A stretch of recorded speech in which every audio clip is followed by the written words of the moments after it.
Hello everybody, this is Devin with HDpiano.com, and in today's lesson we're checking out The Times They Are a-Changin' by Bob Dylan. Now this is the first of 5 videos, so we'll be going over a very simple interpretation, just left-hand chords and right-hand melody. But as the lessons progress, we'll be opening the door to all sorts of different accompaniment and arrangement options. So there's a lot in store, but here's what we're doing in this video. 1, 2, 3.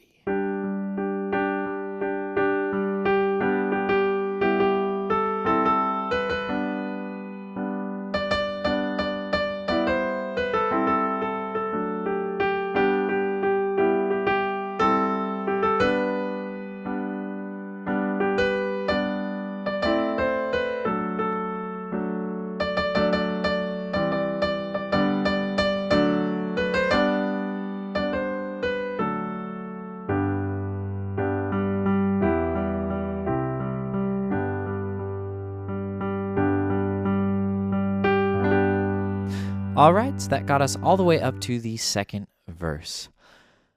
Now, in part 2, we're going to go into some chord melodies. So we're going to harmonize the melody with the right hand and get a little lower with the left hand. Part 3, we're going to talk about some, more somber, mysterious interpretations, kind of making it a little bit sparser, down the octave or up the octave. And then in part 4, I'm just going to go over some performance tips, kind of ramble, and give you a little glimpse into my brain if I were to show up to a gig and, have to play this. Because there are just so many ways that we can interpret a piece like this. And of course, there's the whole song performance all over at HDpiano.com. So I hope you can join me there after this. Now, before I dive in and break it down, quick question on a bit of a touchy subject.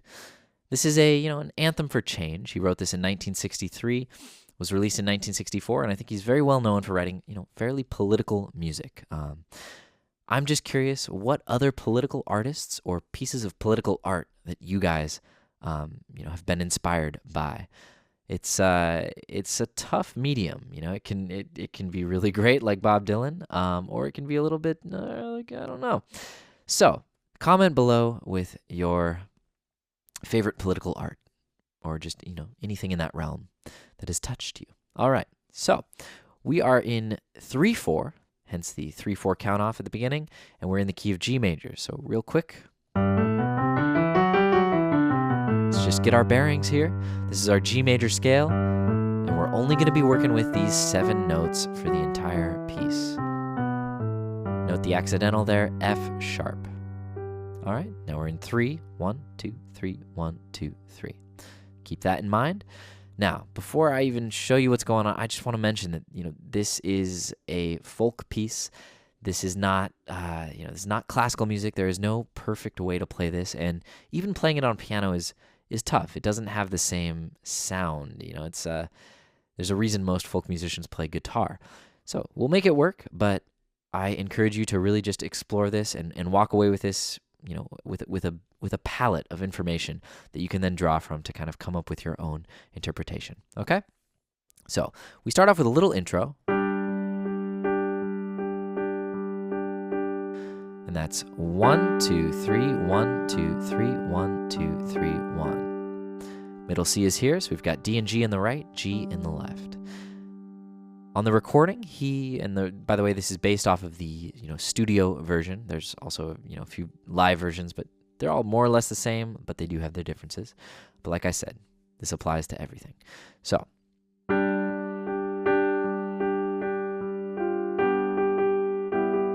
on the recording, there's just a 3-measure intro. So it's very quick, and then we're into the melody.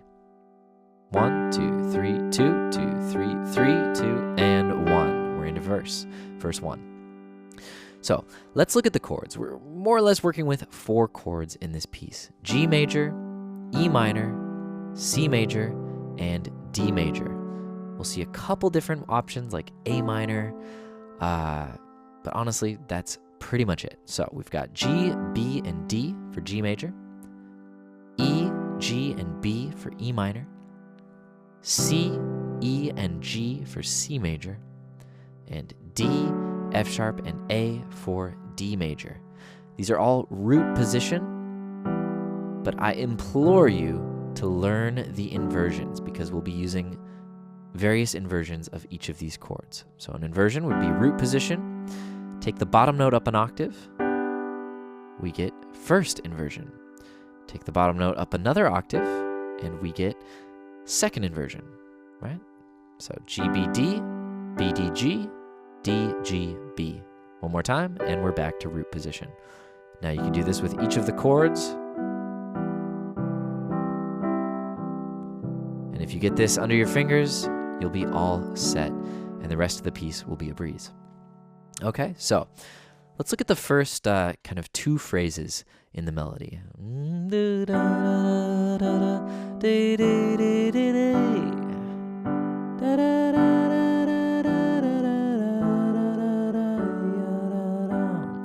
All right, so we made it through two phrases. Come gather around people and admit that the waters around you have grown, etc. So we had G major, E minor, C major, and G major. And we're just playing downbeats, dotted half notes for 3 beats. 1, 2, 3, 1, 2, 3, 1, 2, 3, 1, 2, 3, hold. And next phrase. Starts the same way, but then we go down to C, up to D. Now you could use this C or you can use this C, right? Options abound in terms of inversions. So root position, E minor, C major, D major, and back to G. Now let's look at the melody for that bit.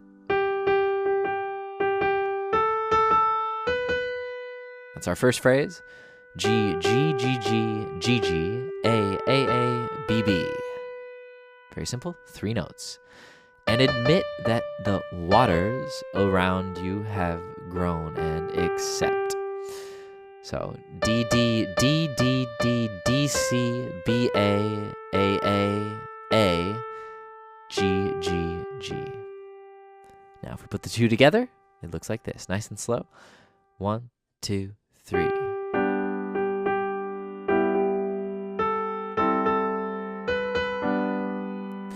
One, two, three, 1, 2, 3.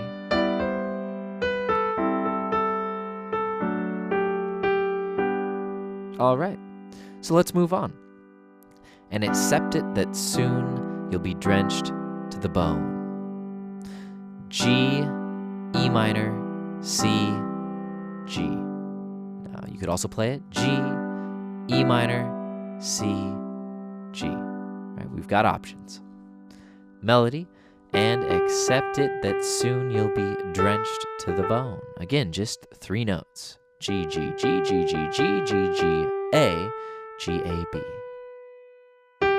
1, 2, 3, 1. 1, 2, 3, 1, 2, 3, 1. All right, if your time to you is worth saving, we land on G. So we're kind of holding G for like an awkward 3 measures there of just space. It's just how he chose to phrase it in that moment.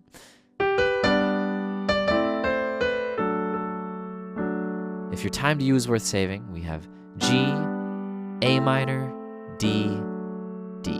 It's a nice clean 4-measure phrase. So G, B, D, D, D, C, B, A, A.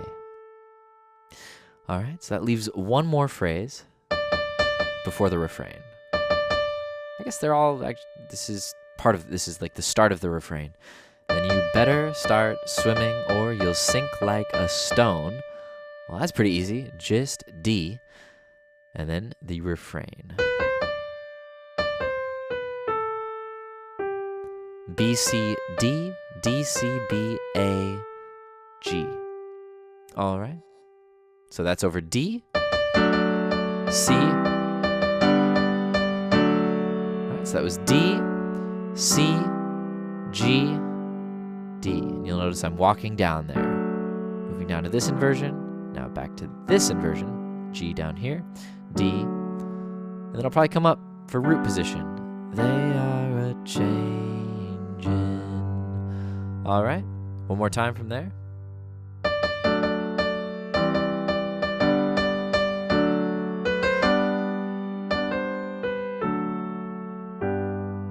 All right, so we land on changing.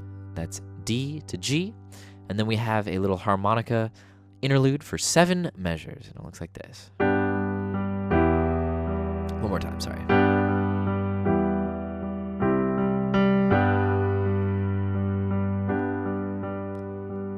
All right, So we kind of have 3 measures of motion and then 4 measures of G.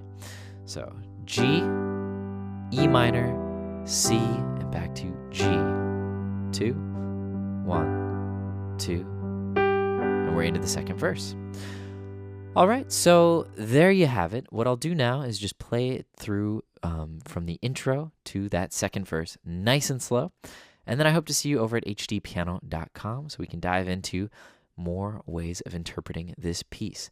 Now, in the final arrangement, the whole song performance, we'll be using this style, the simple melody, let's call it, for the first and last verse.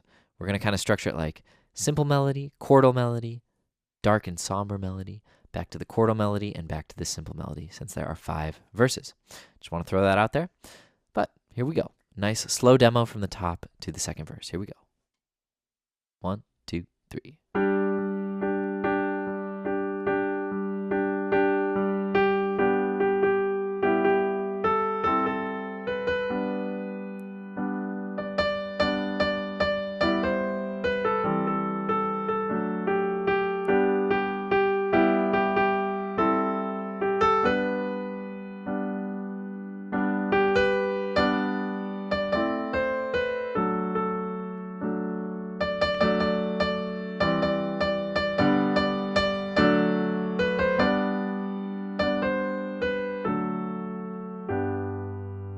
Interlude,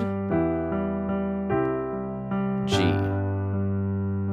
and again, into the second verse.